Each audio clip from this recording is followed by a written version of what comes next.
Maria, grazie a Gabriele, grazie al Circolo di Pallamano che si è volontariamente offerto di organizzare insieme a noi questa serata, che per noi è una serata tradizionale, è una serata importante che ripetiamo ogni anno perché siamo la comunità del Partito Democratico e quindi ritrovarci come fanno nella nostra realtà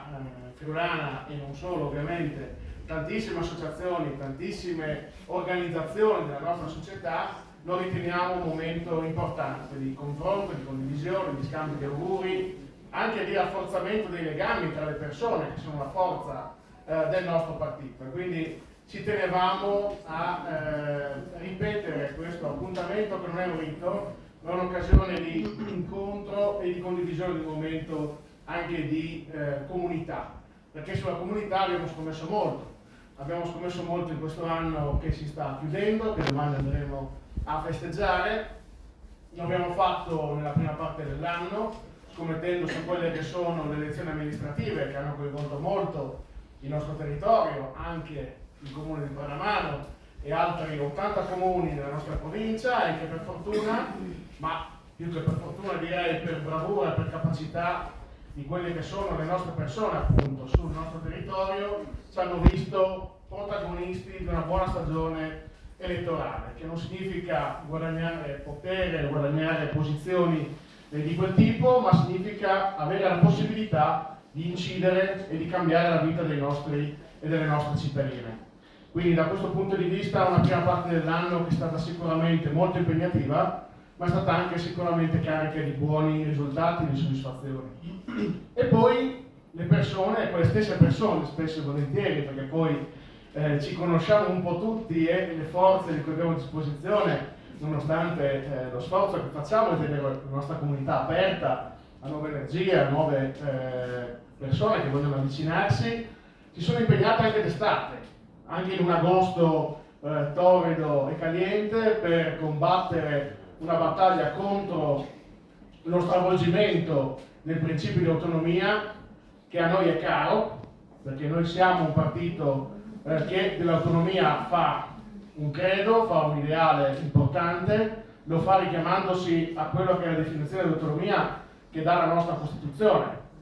quindi non a un uso propagandistico, a un uso elettorale, a solleticare quelli che sono i campanili su cui si fondano troppo spesso politiche sbagliate del centrodestra,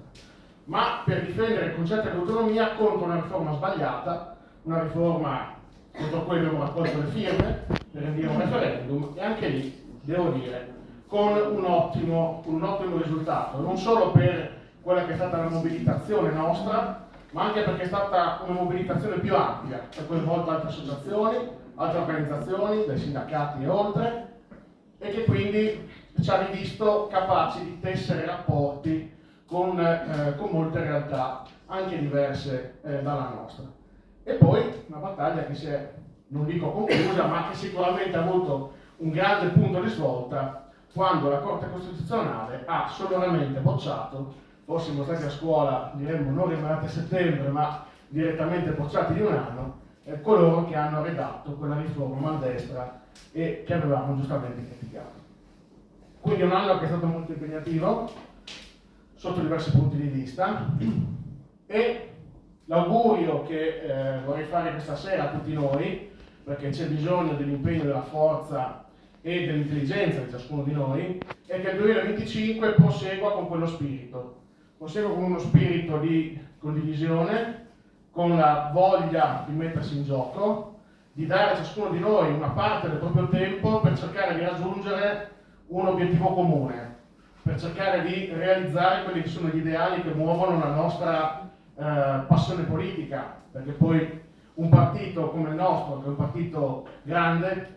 che vuole ancora essere un partito popolare, un partito di massa, vive di entusiasmo, vive di passione, non vive di raggiungimento solo di obiettivi personali, ma deve trovare in quelle emozioni la sua benzina per cercare di ottenere obiettivi nuovi e più avanzati. Quindi l'augurio che vi faccio e che mi faccio e che ci facciamo tutti noi è quello che il 2025 sia un anno carico di entusiasmo per rafforzare ancora di più la nostra presenza sul territorio, per avvicinare persone nuove e per creare anche nuovi modi di fare politica, perché ne abbiamo un grande bisogno e attraverso questi potremo rafforzare ancora la nostra comunità. Grazie.